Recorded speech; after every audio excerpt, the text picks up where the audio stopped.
दानं नमो आयर्याणं नमो वज्रयाणं नमो लोये सविषां मंगलं भगवान वीरो मंगलं गौतम गणे मंगलं कुंद कुंदाद्यो जैन धर्मोस्तु मंगलम् सर्वे मंगल मंगल्यं सर्वे कल्याणिकारकं प्रदानं सर्वे धर्माणां जैनं जयतु शासिनम् नमः श्री वर्धमानाय निर्धूत कलिलात्मने सालोकानां त्रिलोकानां यद्विद्यादर्पणायते सर्वांगीसान् जयवन्ते वरते निर्ग्रन्थि शासन जयवन्तु वरते यही भावे अविचिन्न रहता है मन में सर्वांगी शासन जयवन्तु वरते। जिन दत्त चरित का आज तृतीय दिवस है। एक कुमार अपने पिता की राज संपदा को छोड़ करके निकला धर्म संपदा को लेकर। पाप विपदाओं को लाता है तो पुण्य भाई संपदाओं को लाता है, तो शुद्धोपयोगमयी धर्म आत्मिक संपदा को लाता है।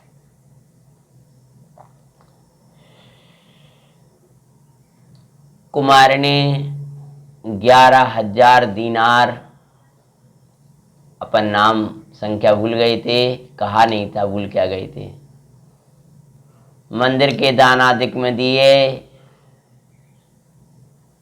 तब भाई जो 11,000 या 11 करोड़ दीनार जब दान आदिक में खर्च हो गए, तब भंडारी की उलाहना कि अब तुमको ये संपत्ति को बर्बाद करने का अधिकार नहीं है, आगे क्या होगा, और दान देना है तो अपनी संपदा का दो। यह है उलाहना सुनकर के कुमार विदेश यात्रा में धन कमाने निकल दिए थे। साथ में था धर्म। हाथ में कोई भाई संपदा नहीं थी, पर जिन भक्ति की संपदा ही बहुत बड़ी संपत्ति होती है। एक सेठ का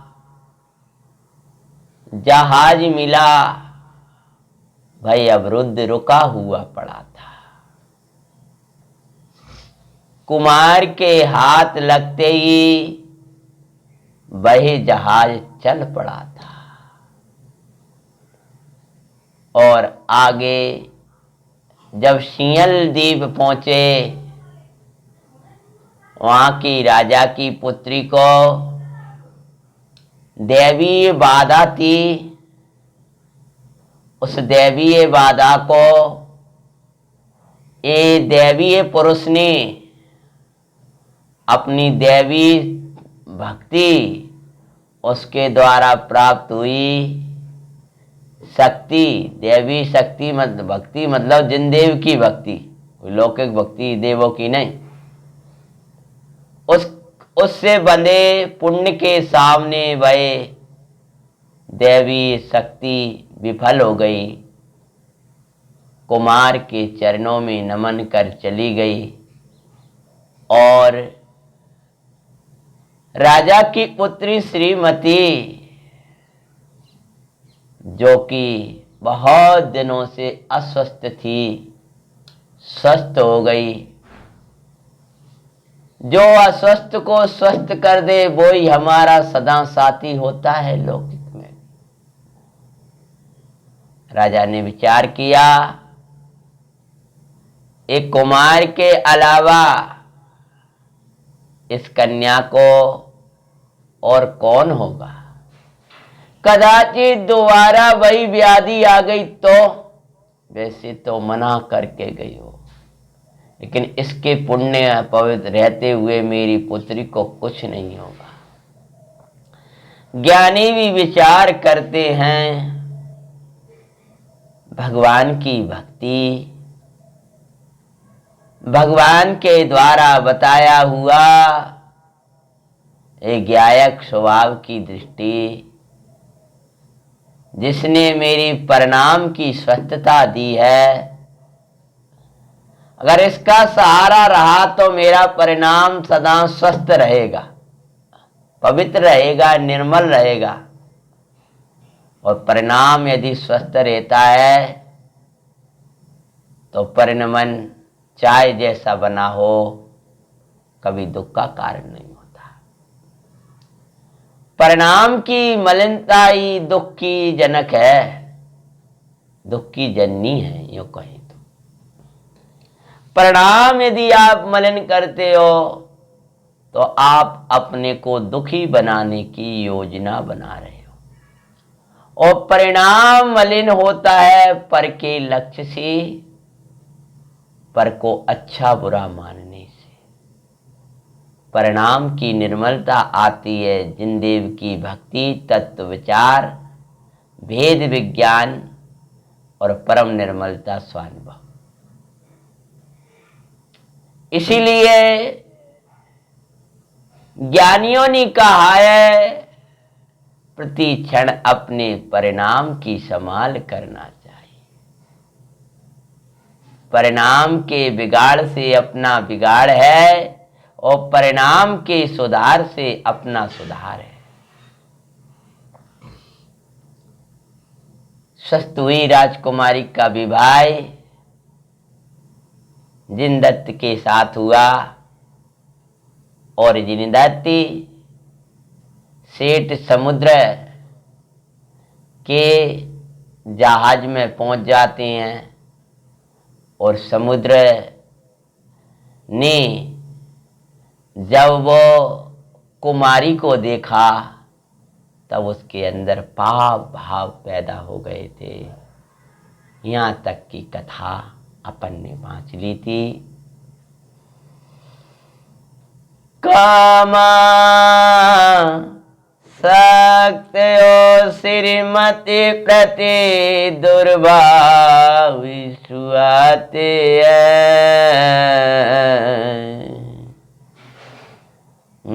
श्री जिनदत्त का मंगलकारी चरित सुनाते। सुनो जी मंगल जैन पुराण, या सो जीवन बने महान। सेठ ना रात को सोता, ना दिवस में खान पान करता। कुमार जिनदत्त को अपना धर्म पिता सृष्टि के प्रति उनको पिता तुल्य मानता था। सेवा में लगा कि उपकारी, अरे ये तो धर्मात्माओं का सहज व्यवहार होता है कि वे अपकारी को भी उपकारी जान करके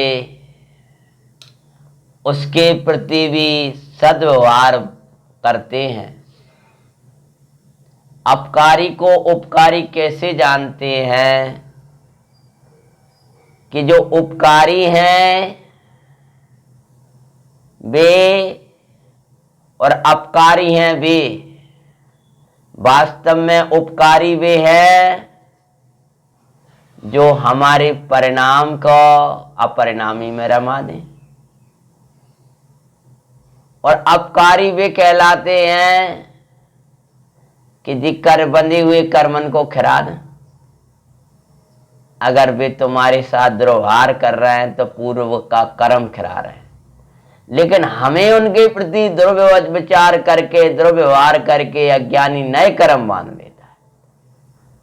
पर ज्ञानी ये विचार करता है कि ये तो भाई अपने कर्म बांध रहा है और हमारे कर्म खिरा रहा है, या समान मेरा उपकारी और कौन होगा। स्वयं तो बेचारा खोटा परिणाम करके अपने कर्मों का बंद कर रहा है, और मेरे पूर्व में खोटे परिणामों से बंधे कर्म मैंने किसी की निंदा अधिक की है तो जो मेरी निंदा करके उसको खिरा रहा है। क्योंकि मैंने यदि किसी की निंदा की है तो वो कर्म खिरेगा नहीं, तो वो उदय में आएगा। उदय में आएगा तो वो किसी न किसी के निमित्त से तो उदय में आएगा ही। तब भाई भी मेरी निंदा, अन्य नाना प्रकार के दुर्व्यवहार करता हुआ नजर आएगा। तब भाई मेरे पूर्व के कर्म को खिराने में निमित्त बन रहा है। और ऐसे उपकारी का यदि मैं उपकारी ना मानूं और उसके प्रति खोटा भाव रखूं तो मेरे नए कर्म बनेंगे। धर्मात्मा विचारता है, देखो कैसा है, खुद तो अपने कर्म बांध रहा है लेकिन मेरे कर्म खिरा रहा है। इसलिए जिसको शत्रु कहता है जगत, धर्मात्मा अपने विचारों के द्वारा उसके साथ भी पवित्र व्यवहार किया करता है। क्या हुआ कि जब सेठ के अंदर दुर्व्यवहार चलने लगा, तब आगे का चलता है प्रसंग। सेवक सलाहें दी। क्या होता है, धर्मात्मा जिनदत्त पिता की सेवा कर रहा है। जब नाना प्रकार से पीड़ा की अवस्थाओं में देखा है, तब कुछ लोगों से कहा है कि आजकल न जाने धर्म पिता जानकर, योग्य जानकर के ही पवित्र व्यवहार, कि न जाने आजकल इनको क्या कष्ट रहता है, आप पूछो तो सही। सर्वांग सुंदरी कुमारी प्राप्त होयात तुम करो, हितैषी जन समझाए अनर्थ पुत्री तुल्य वो तो। होनार खोटी हुई न शिक्षा, उत्तम लगते पाते हैं। ओ श्री जिन दत्त का मंगलकारी चरित सुनाते हैं। सुनो जी मंगल जैन उरा निया तो जीवन बने महा। इति शीतन समझाने लगे, इस सृष्टि पाप का परिणाम वर्तमान में दुखदायी है और आगामी भी दुखदायी है। ये परिणाम वर्तमान में आकुलता जन्य है और आगे कर्म बंद करके दुर्गति ले जाने वाले। अपयश भी होगा और दुर्गति भी होगी, लेकिन कुछ समझ में नहीं आया। जिसके जैसे होने हारे वैसी बुद्धि हो जाए, खोटी होने हारे हो तो बुद्धि खोटी हो जाए। वर्तमान परिणामों से जीव भविष्य बनाते हैं, अरे सिरजिन दत्त का मंगलकारी चरित सुनाते। जिसकी भाई जैसी होनार होती है वैसी बुद्धि हो जाया करती है। अगर होनार ही खोटी है तो बुद्धि खोटी हो जाया करती है। वास्तव में जीव वर्तमान परिणामों से अपने भविष्य की सृष्टि की रचना करता है। वर्तमान का परिणामी भविष्य की सृष्टि की संरचना करने वाला है। सेठ को नाना प्रकार से समझाया और नहीं माना, और उन्होंने जो भी समझाने वाले थे उनको भी दुत्कार कर भगा दिया, और जो उसकी कसाय अनुकूल बोलने वाले थे उनको बुलाया और कहा, जहाज संचालक से कहा कि देखो ये आवाजें आएंगी, उस समय तुमको कुछ नहीं करना। आएंगी आवाजें, रुकना है, लेकिन जो जहाज तो बराबर ऐसे ही बढ़ाना है। तब यो जिन सेवकों को सलाह दी, जिन दत्त को गिराओ समुद्र माई, सारी संपदा बारानी प्राप्त होगी सोयामी। योजना बना व्यवसायी करते हुए दिखाते हैं, सिरजिन दत्त का मंगलकारी चरित सुनाते हैं। सुनो जी मंगल जैन उरा निया तो जीवन बनी महा, जिन दत्त को समुद्र माई गिरवाऊंगा अब तो, पाप बुद्धियो योजना बनावे वो तो, वैसाई करते हुए उसको पाते हैं। बस योजनाएं बनाने लगा, जिन दत्त को कैसे मारूं, पाप बुद्धि होकर के अंदर में चलाने लगा वही भाव। आपकी बुद्धि नहीं होगी, आप में बुद्धि नहीं लगेगी तो पाप में बुद्धि लगेगी। अरे आप में बुद्धि लगाओ और आप में बुद्धि लगाओ। जो आप में और आप में बुद्धि नहीं लगाते हैं उनकी बुद्धि पापों में ही लगती है। भैया हमेशा अपनी बुद्धि को भगवान पंच परमेष्टि की भक्ति में लगाना ना, और पुरुषार्थ जाग जाए तो उनके द्वारा बताए हुए अपने ज्ञायक भाव की साधना में, आराधना में अपनी बुद्धि को लगाना। पापों में बुद्धि लगाने लायक नहीं है। प्रत्येक कार्य का समाधान तत्व विचार से लेना। दुर्विचारों से कभी समाधान नहीं मिलता है, समस्याएं खड़ी हो जाती हैं। हमेशा नौ कर्म का दोष न देखकर कर्म का विचार करना, कर्म का भी दोष नहीं देखना, नित्य परिणाम का विचार करना, और परिणाम में ऐसे क्यों हुए थे मेरे, उनकी गहराइयों में जाकर के पुनः वैसे परिणाम ना हो पाए इसका विचार में तत्पर रहना। भैया ये कथा तो हमें एक शिक्षा मात्र है भाई, मूल तो अपने जीवन को सीखना है। वे महापुरुष जिन्हें दत्त तो अपनी उत्तम गति को पा गए हैं, उनके उत्तम मार्ग पर चलकर हम भी उत्तम गति कैसे पाएं, यह उनकी कथा के माध्यम से अपन सीख रहे हैं। सेठ जी ने कथा सुना रही थी अपन समुद्रदय जिनदत्त की। सेठ के अंदर पाप का परिणाम आ गया था और भाई योजनाएं बनाने लगा।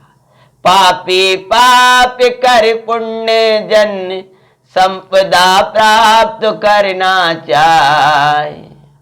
पाप करके पुण्य जन संपदा, दूसरे की निंदा करके मेरी प्रशंसा हो जाए, ये पाप करके पुण्य जन्य संपदा। अन्याय अनीति रूप प्रवर्तन करके धन आ जाए, पाप करके पुण्य जन्य संपदा। समझ में आया? खोटा परिणाम करके मुझे ये प्राप्त हो जाए, मुझे ये प्राप्त हो जाए, पाप करके पुण्य जन्य संपदा कभी नहीं मिलती है। अनुयायिनी है विपदा, पाप की संपदा कहाँ सो पाए।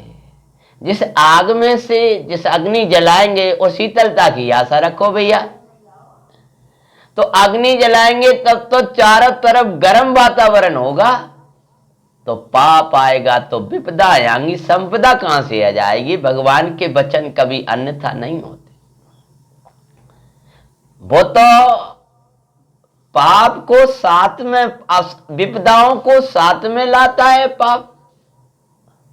विपदा तो ये कहती है कि तू चल और मैं आई। मतलब क्या? तुम वहां पहुंचे सोई मेरी व्यवस्था भाई। और पुण्यजन्य संपदाएं यह कहती हैं कि अगर पुण्य का तू चल तो मैं आए। सम्यक दर्शन ज्ञान चरित्र रूपी आत्मिक संपदा ये बताती है, शुद्धोपयोग ये बताता है कि वो शुद्धोपयोग परिणाम हुआ सोई आत्मिक संपदा आई। अनुयायिनी विपदा की संपत्ति कहाँ सो पाए। सेठ सोच भले रहे थे मैं प्राप्त कर लूंगा, इतनी संपत्ति मिल रही, राजा का कितना खजाना मिला है इसको, और ये रानी मिलेगी मुझे। अरे तो ये नरक मिलेगा और कुछ नहीं मिलने वाला। तेरे परिणामों से कर्म दंड सो राज दंड ओ नरकों में जाते हैं। श्री जिन दत्त का मंगलकारी चरित सुनाते। उससे क्या होगा? वर्तमान में कर्म बंधेगा, कर्म दंड वर्तमान राजा आदि के द्वारा दंड मिलेगा यहाँ, और भविष्य में क्या होगा? नरकादि का दंड मिलेगा।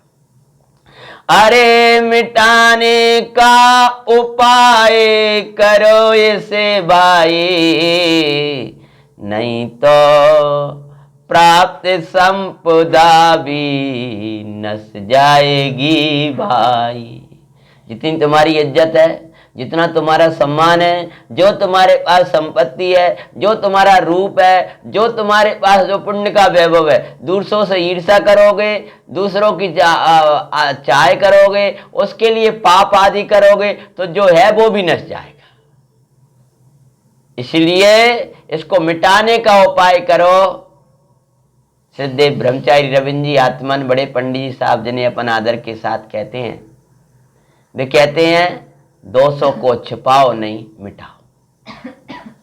दोषों को, पापों को छिपाओ नहीं मिटाओ, मिटाने का उपाय करो। रोग को छिपाने से क्या हो जाएगा? आज की बीमारी का अपन उदाहरण दें तो किसी को आज की वर्तमान बीमारी संबंधी बीमारी हो जाए और वो छिपाने की कोशिश करे कि मैं किसी से कहूं नहीं, किसी से कहूं नहीं, किसी से कहूं नहीं, और उसका योग उपाय ना करे, योग उपाय तो ना करे और छिपाए उसको। योग उपाय उसका जो है, लेकिन जब उसका कदाच वो चेकअप आदि कराए तब क्या होगा? तब होगा क्या कि वो अपने आप वहां चेक तो कराया आया और फिर कहे ना, तू नहीं कहेगा तो वे समाचार जगत क्या उठेगा। ऐसे तू नहीं कहेगा तो ये चारों तरफ का जगत, ये कर्म क्या उठेंगे। क्या होता है?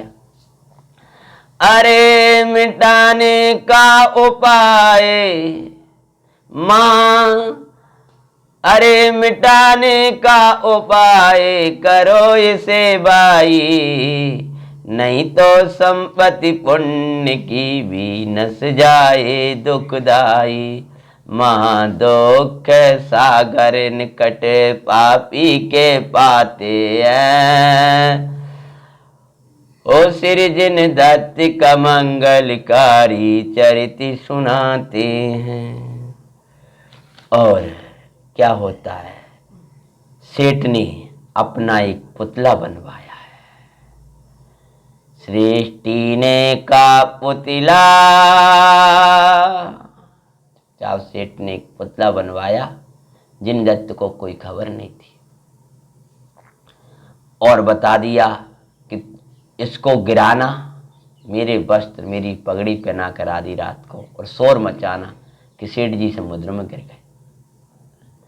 गिरा अर्ध रात्रि को शोर मचाए, सुने शोर तत्काल कुंवरे समुद्र में कूदता पाए। सेवक चीखने लगे, आए हम लुट गए, हमारे मालिक चले गए, गिर गए, कोई बचाओ कोई बचाओ। तब जिनदत्त बोले, क्या हुआ? सब हुआ वो जा रहे, वो सेठ जी गिर गए समुद्र में, न जाने कैसे नींद में के चक्कर में, बहुत दिनों से ऐसा ही चल रहा था। जिनदत्त ने, घबराओ नहीं, चिंता नहीं करो। तो अपने कमर में रस्सा बांध करके और चल दिया, कूदे हैं।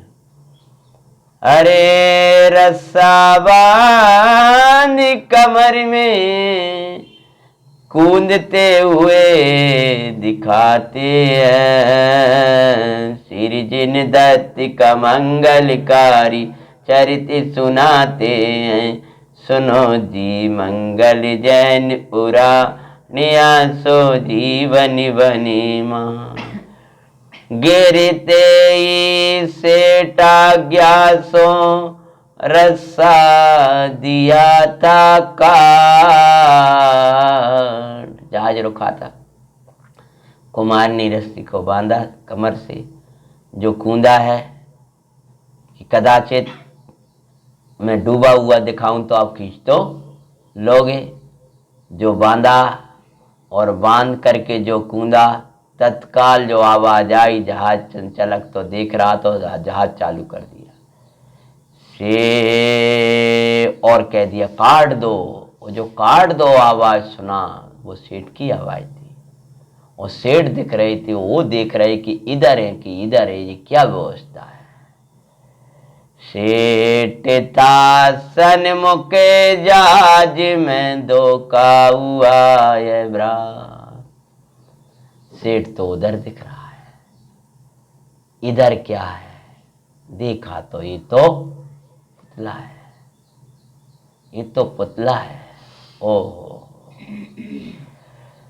अरे मोह की दुनिया में धोखा ही धोखा पाते हैं, श्री जिन दत्त का मंगलकारी चरित सुनाते हैं। जिन दत्त विचार करने लगा, जिसको मैं पिता कह रहा हूं, जिसके लिए मैं अपने प्राण अर्पण करने के लिए कूद पड़ा हूं,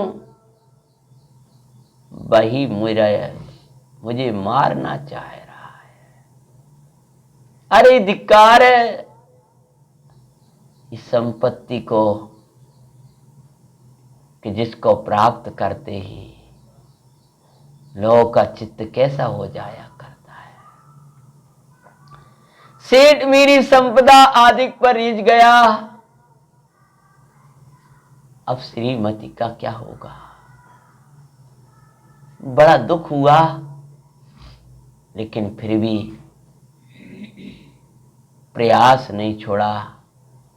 प्रभु का नाम लेकर के समुद्र को पार करने का प्रयास करने लगे और विचार कर रहे हैं, जिनके लिए प्राण दो वे प्राण हरते भाई। सेठ के लिए जिन दत्त प्राण दे रहा है, और सेठ ही उनके प्राण को हर रहा है। सेठ को ये विचार नहीं आ रहा कि जो मेरे लिए खून पड़ा है, मैं उसके साथ ऐसा धोखा क्यों करूं। और उसने विचार करे बिना ही और तत्काल रस्सा काट दिया। ये दत्त विचार कर रहे हैं। जिनके लिए प्राण दो भी प्राण हरते भाई, बाब प्राण तो तत्काल हरते दिखे ये भाई।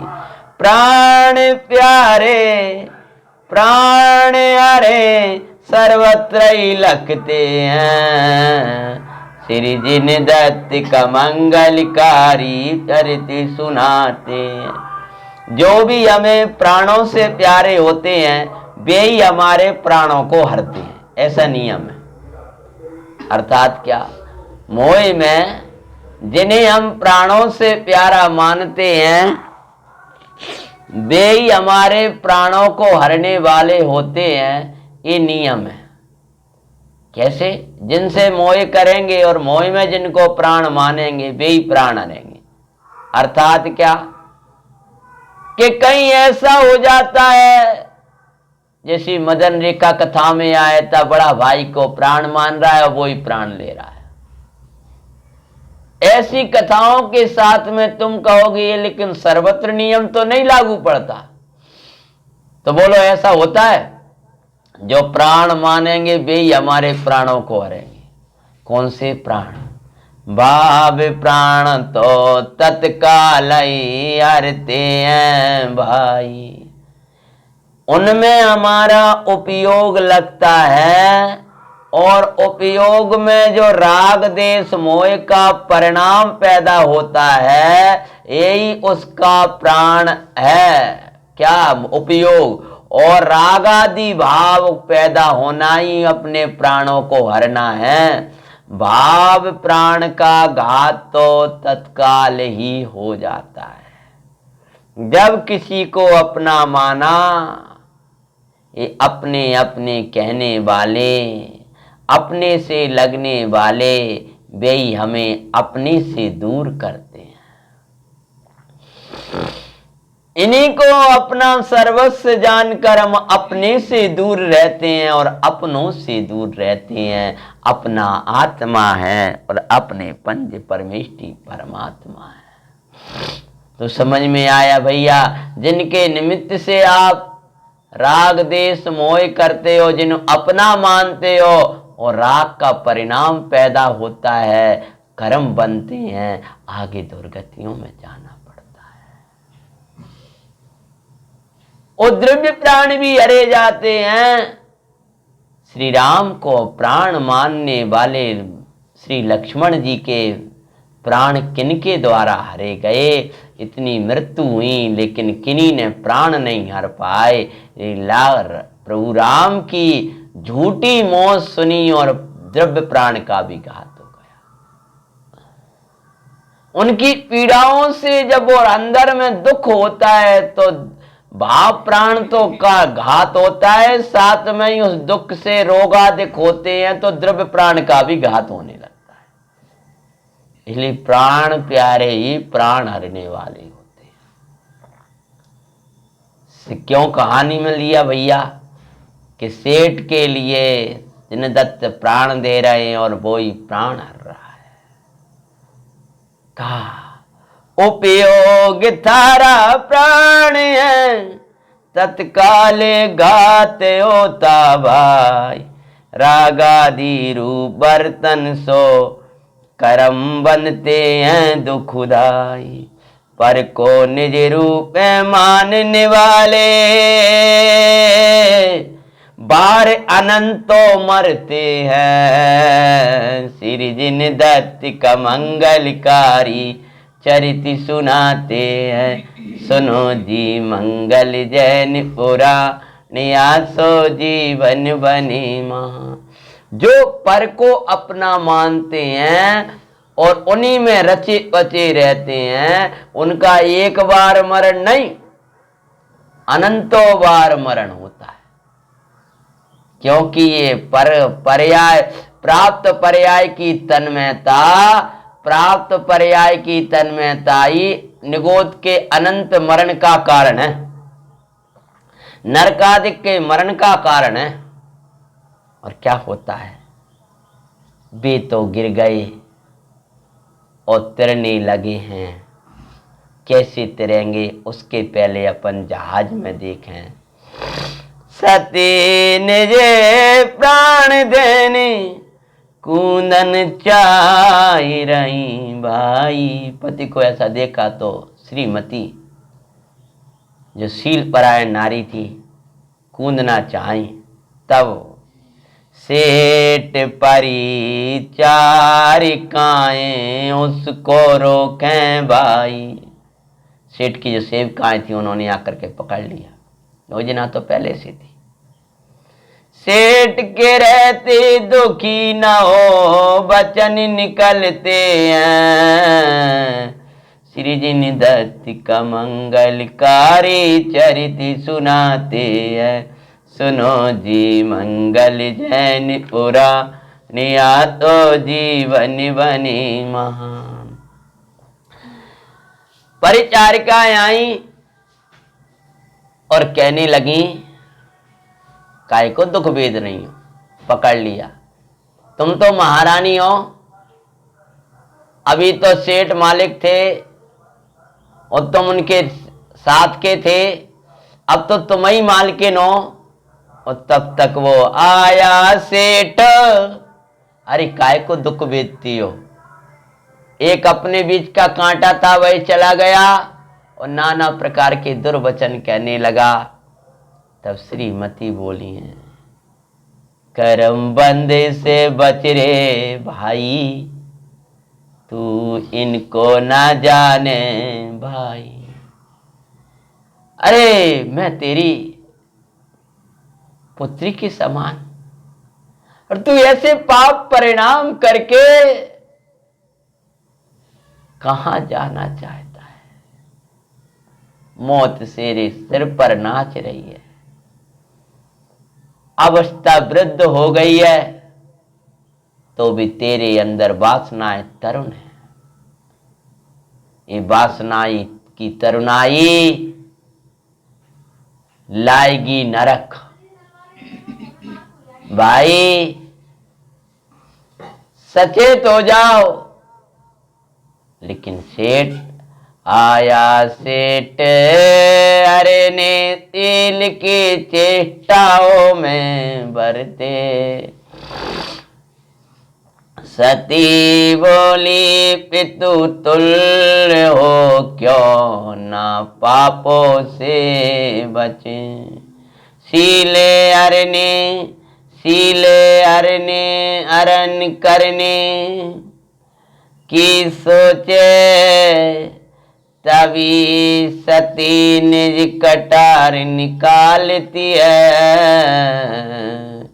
श्री जिन दत्त का मंगलकारी चरित सुनाते हैं। सुनो जी मंगल जैन पुरा नियासो जीवन बनी मां। छत्राणियां, शील परायण नारियां अपनी शील की सुरक्षा के लिए पहले इस प्रकार के यत्न रखती थी, अस्त्र रखती थी, कटार रखी थी भीतर, और निकाल करके बोली, करे दुष्ट आगे बढ़ा तो प्राणी दूंगी, दृढ़ता के साथ का देख के कटारे सेठ अरे भयभीत था हुआ। हे दुष्ट, तू नहीं जानता मैं शील परायण नारी हूं।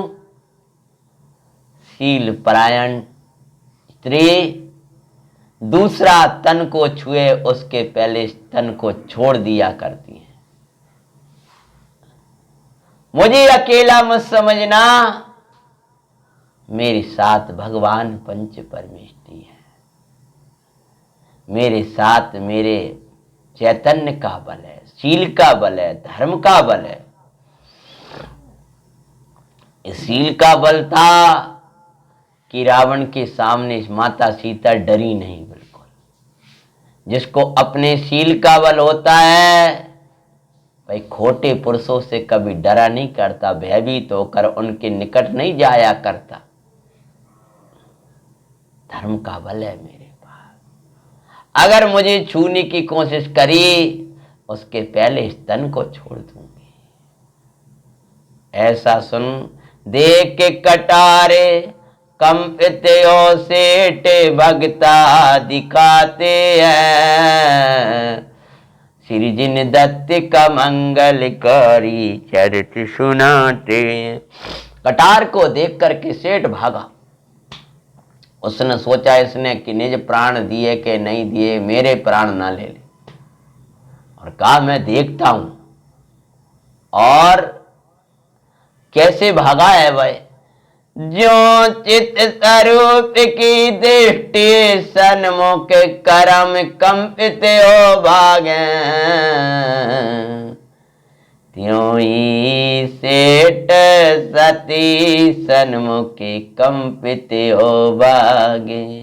अन्य सेवकों को बुलाने की पुकार करता पाते हैं। श्री जिन दत्त का मंगलकारी चरित्र सुनाते हैं। तू ऐसा नहीं मानेगी। जिस कमरे में थे, जहाज में कमरे अधिक होते, उसको बंद किया और मैं देखता हूं तुझे। वो कटार जो देखी तो भागा और कुछ 10-5 लोगों को, सेविकाओं को बुला के लाए कि इसकी छुड़ाओ, फेंकाओ और इसको पकड़ो। ऐसा योजना बना करके सेठ ला रहा था। तब तक एक और सेठ आ रहा है, दूसरी ओर सती ने जहाज के पीछे इस खिड़की देखी। सती सोच रही है एक और भव समुद्र है, एक और ये लौकिक समुद्र है। शील गया तो भव समुद्र में कूदना होगा, जिसमें अनंत मरण है। इसमें कूदे तो अगर आयु पूरी हो गई हो तो एक बार मरण होगा, और बिना आयु पूर्ण हुए बिना तो कोई मारने वाला नहीं है। निज आयु से जीवित रहे, यह बात जिन पर ने कही। और तत्काल निर्णय लेने में सती को देर नहीं लगी। पति का तो वियोग हो ही गया। मेरे धर्म ना चला जाए, कभी शील ना तजना भाई, है प्राण सृष्टि का भाई। इस बिन कहूं शांति नाई, कभी शील ना तजना भाई। ए धर्म मूल है भाई, कभी शील न तजना भाई। शील हमारा प्राण, शील को छोड़ना योग्य नहीं है। प्राण को छोड़ना ये तो तुच्छ वस्तु है। शील का त्याग करना तो सर्वस्व त्याग करना है। देर नहीं लगी। निजे शील को अपना प्राण समझ, रक्षा में तत्पर रहेंगे हम। प्राण जाए तो जाए पर शील रतन, अपना कभी नाई खोएंगे हम। पाया सिर जिन धर्म का अवमरम, पाकर प्रतन रहेंगे हम।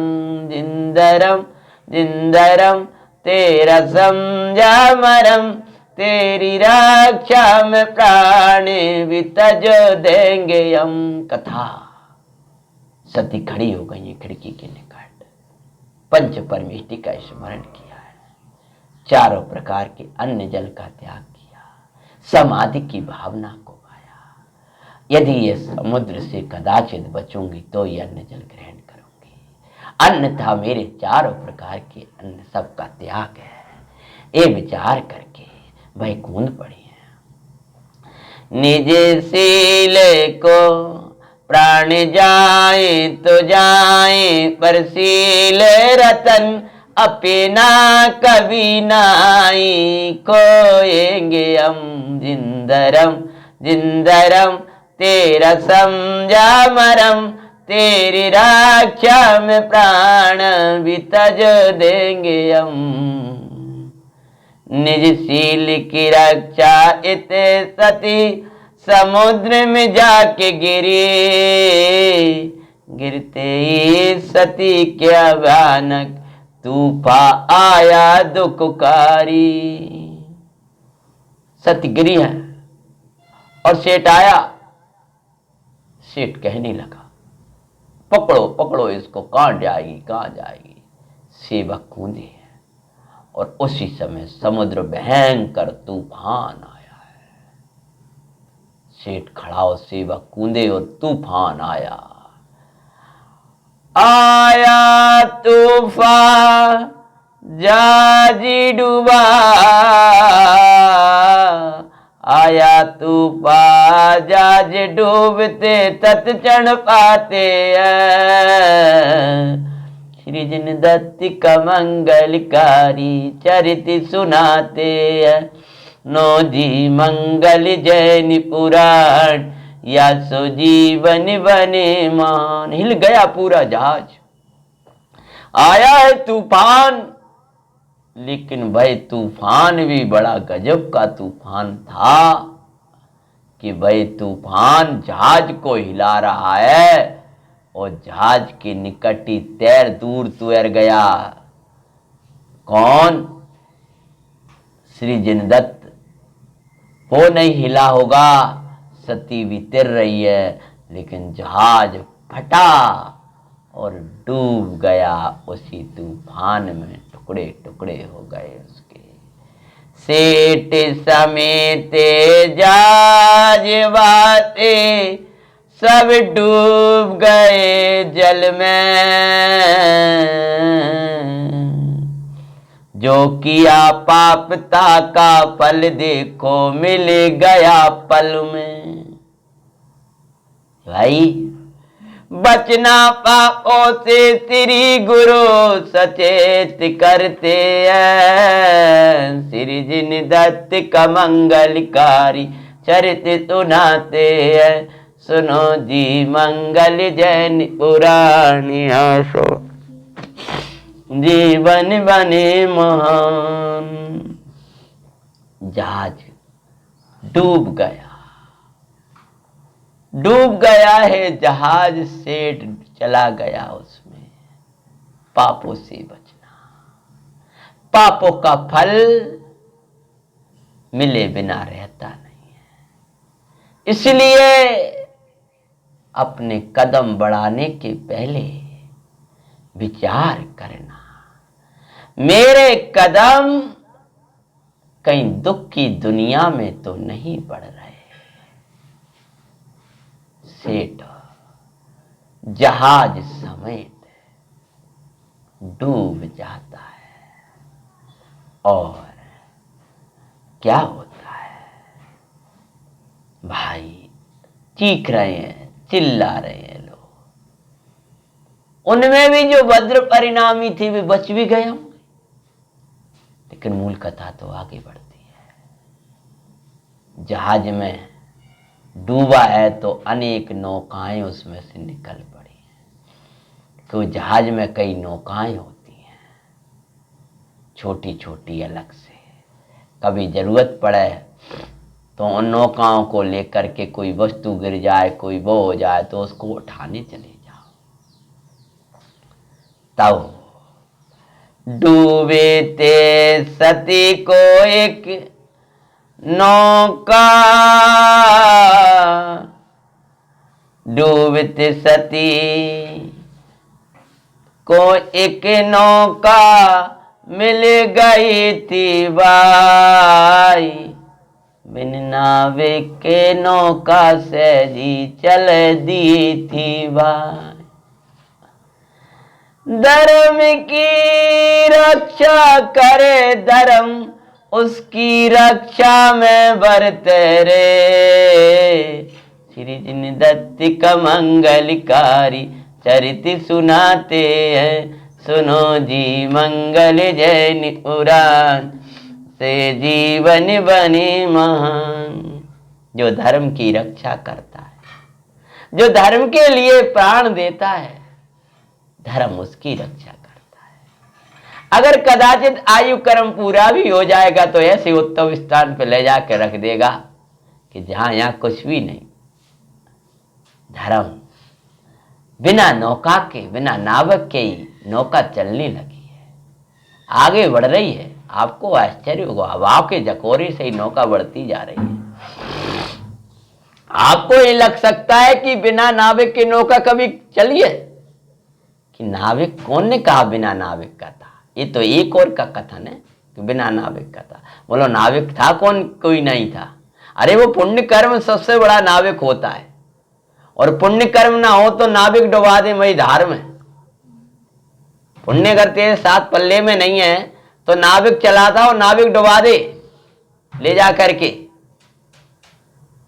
ब्रह्मदत्त ने, सुबोम ने, जो चक्रवर्ती यहां था ना, क्या नाम था? हाँ, सुबोम चक्रवर्ती नाविक था उसके साथ, तो वो भी देव था, लेकिन उसने अपना धर्म डुबाया तो उसने उसमें डुबा दिया था। और अगर वो धर्म में नहीं डुबाता तो उसकी क्या ताकत थी? उसको डुबा देता। नमोकार को डुबा दिया, नमोकार की श्रद्धा को डुबा दिया। नमोकार को नहीं मिटाया, उसने अपना सारा पुण्य मिटा दिया था। आपने जो धर्म नहीं छोड़ा, आपने सारा अपना संपत्ति छोड़ दी बिना, है? सदा परिणाम संभालियो, परिणाम संभालियो, कोई कर्म न बांधियो, कोई कर्म न बांधियो। देखो सेठ की कैसी दशा हो रही प्रत्यक्ष देखियो, कोई कर्म न बांधियो, कोई कर्म न बांधियो। इन पापों में बर्तन परिणाम मलिनता, सोई बाई कर्म बंद होता। जिन भक्ति अरुवेद ज्ञान सो निर्मल है होता।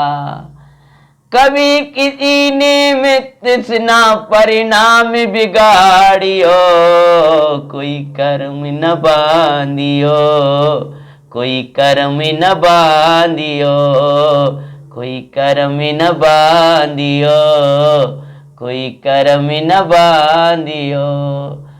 कर्म बंद कर देखो मारीची कैसे ताबीर माँ, कर्म बंद करके मारीची देखो कैसे ताबीर माँ। कर्म बंद कर ही ना रावण नरक माई पड़ा। दुखी दुनिया इष्ट न लागे तो इनसो बचियो, कोई कर्म न बांधियो, कर्म न बांधियो। अकेले रह जाओगे, तड़पोगे। धर्म को मत छोड़ना भैया, कर्म न बांधियो। जो ये कर्म बंद बांधा करते थे, मंदिरों को छोड़कर घरों में रहा करते थे, अपने उसमें लगे, मंदिरों की फुर्सत ही नहीं है। आज कर्म ने उनको घरों के अंदर बंद कर दिया, मंदिर जाना पाए। ऐसी ऐसी स्थितियां बन जाती हैं आज। ऐसी बीमारियां, ऐसे रोग और ऐसे उपद्रव, ऐसी दहशत, ऐसी भय का वातावरण हो गया कि विचारों को कर्म घरों के अंदर बंद कर दिया।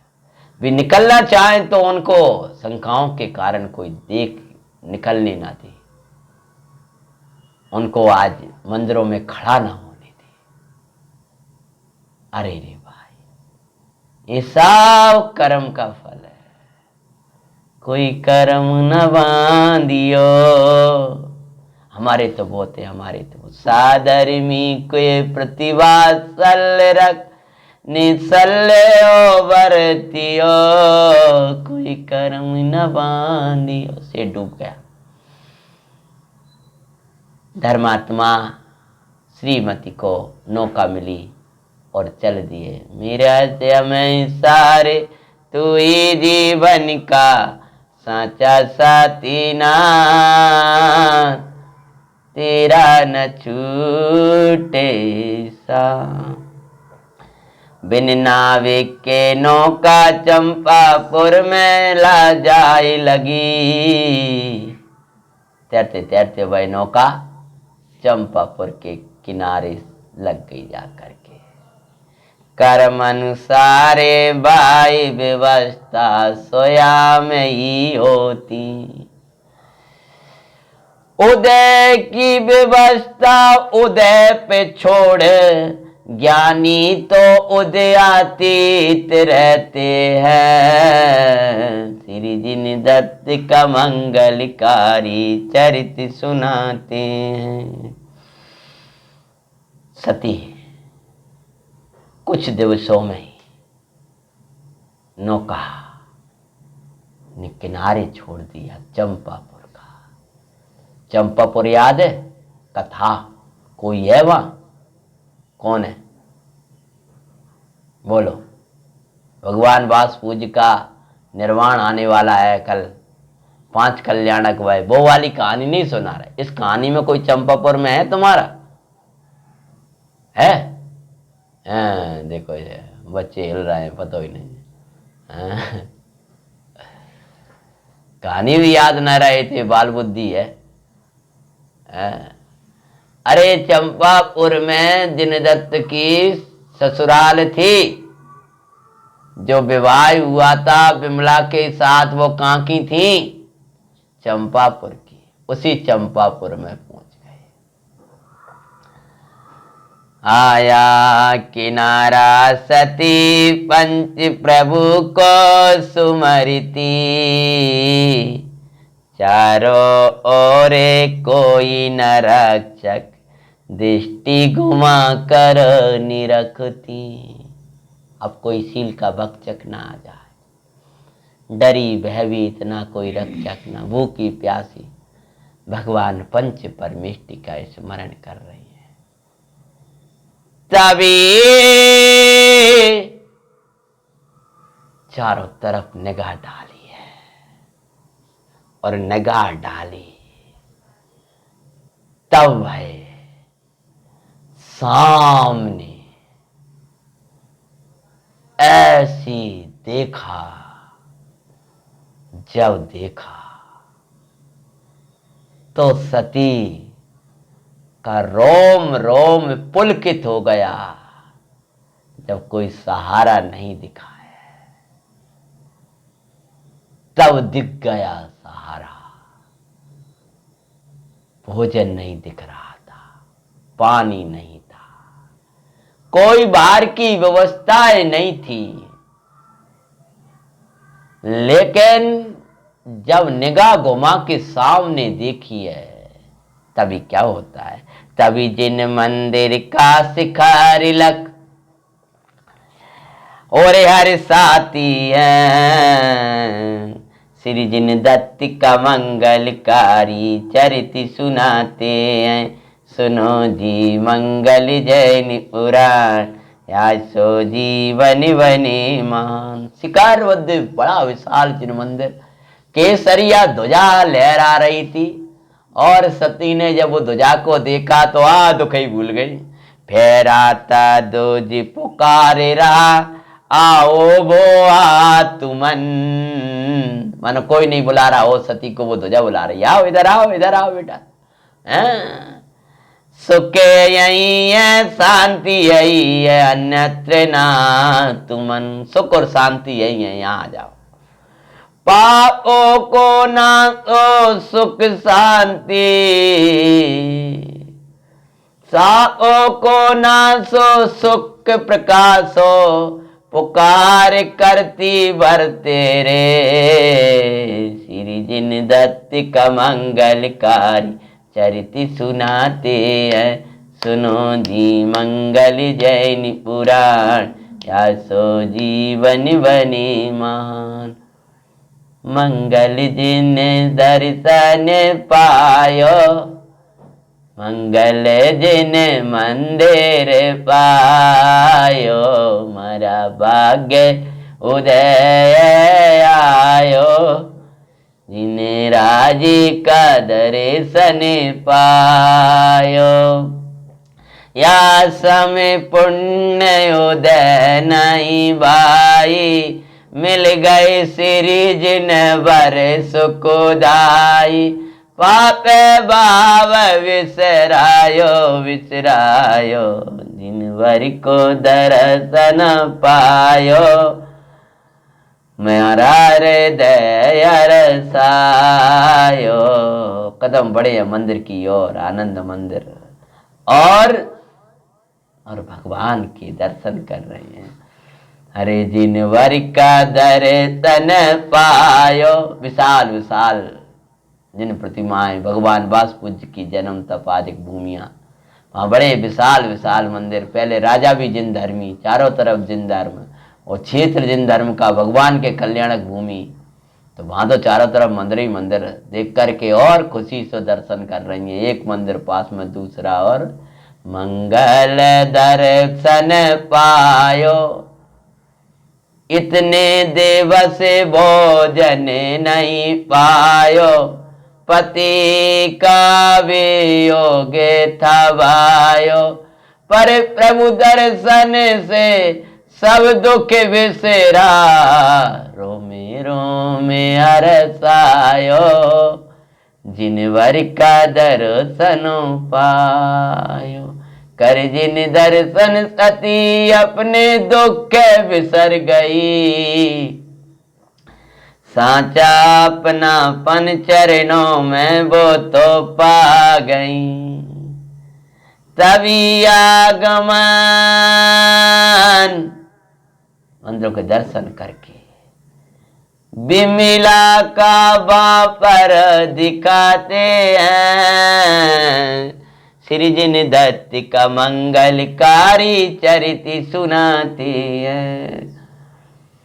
तभी उसी समय जब मंदिरों के दर्शन करा परमात्मा, देने लायक आपने दे दिया, पाने लायक आपका मंगल दर्शन, अमृत पी लिया, भोजन की क्या जरूरत है। देने लायक आपके चरणों का सहारा दे दिया, इससे बड़ा हमारे लिए और क्या। हम भागो को हे भाग्य दिया, तारी सेवा मिली सुखकार रे। बना रहे सदभाग रे, दिन राज जी आप मिले, इससे बड़ा क्या भाग्य रे। बना रहे सौभाग्य, हो आप ही सर्वस्व मारे। सुनो श्री जैन राज जी, इससे बड़ा सौभाग्य क्या। भगवान के दर्शन करके इतने दिवसीय भूखी प्यासी सती, बाहर आकर थकान, शरीर तो शरीर होता है लगा है। तभी वहां सती विमला, जिन दत्त की प्रथम पत्नी आई है। तत्काल ही कोई साधर्मी दिखा है। आपने निर्देशिका का स्वाध्याय किया, मंदिर आदि में अपनी अपरिचित साधर्मी दिखाई दे, कोई दिखाए, उनका परिचय पूछो, उनके रुकने की व्यवस्था पूछो। दर्शन करके पूछा, और क्या पूछा है। लके अकेली पूछा, परिचय उसने भी दिया। किसी दुखियारी कहां से आई, जब पूछा है तो परिचय सुनाने लगी, और परिचय सुनाया है। बहन, क्या मैं अपना तुम्हें परिचय सुना कि नहीं? नहीं, सुनाओ, तुम सुनाओ। तब मेरा नाम, तुम्हारे पति का नाम क्या? कि जिनदत्त। तो उनको लगा ये नाम तो मेरे भी पति का था, लेकिन एक नाम वाले अनेक होते हैं। लेकिन कहा उनका कुछ परिचय कहाँ, कैसे, कहाँ चले गए। बड़ी लंबी कथा है, तुम जाओ। कि नहीं बहन, तुम्हें तो मेरा आतिथ्य स्वीकार करना पड़ेगा। आग्रह करके घर की ओर ले गई। भोजन आदि कराने के बाद में धर्मात्मा समझकर, ऐसे नहीं कि पहले ही पूछ लो लगो, ना भोजन कराया ना कुछ किया, तुम काय को दुखी हो, क्यों हो। और फिर शांति से जो परिचय पूछा और जो पूरा परिचय दिया, तब विमला जो जो परिचय देते जा रहे हैं, विमला को उस कथा को सुनने में और प्रीति बढ़ती जा रही है। क्यों, क्या कारण है कि श्रीमती के द्वारा कथा सुनाई जा रही हो, परिचय से कथा सुनाई जा रही हो, प्रीति बढ़ती जा रही है। जैसे समय सार की कथा आचार्य कहती है, और धर्मात्मा की प्रीति चैतन्य से बढ़ती जाती है। निकट निकट जैसे ही पूरा सुनाया, तब एकदम जैसी जहाज की घटना सुनाई और विमला चीखी हैं और मूर्छित हो गई। क्यों चीखी, क्यों मूर्छित हो गई, क्या समझ में आ गया है दोनों का आपस में कैसे मिलन होगा, कैसे दोनों धर्म साधना करेंगी, कैसे जिनदत्त समुद्र को पार करेंगे। एक समुद्र की घटना तो अपनी हो गई है, कैसे पुनः इन लोगों का मिलन होगा और कैसे सदा के लिए संयोगों का बिछोड़ करके अपनी आत्मा की साधना में लगेंगे। कथा अभी और है, अभी का अपना समय हो गया है। शासन नायक देवादिदेव महावीर भगवान की जय। श्री जिनदत्त का मंगलकारी चरित सुनाते हैं, सुनो जी मंगल जैन पुराण, या तो जीवन बने महान।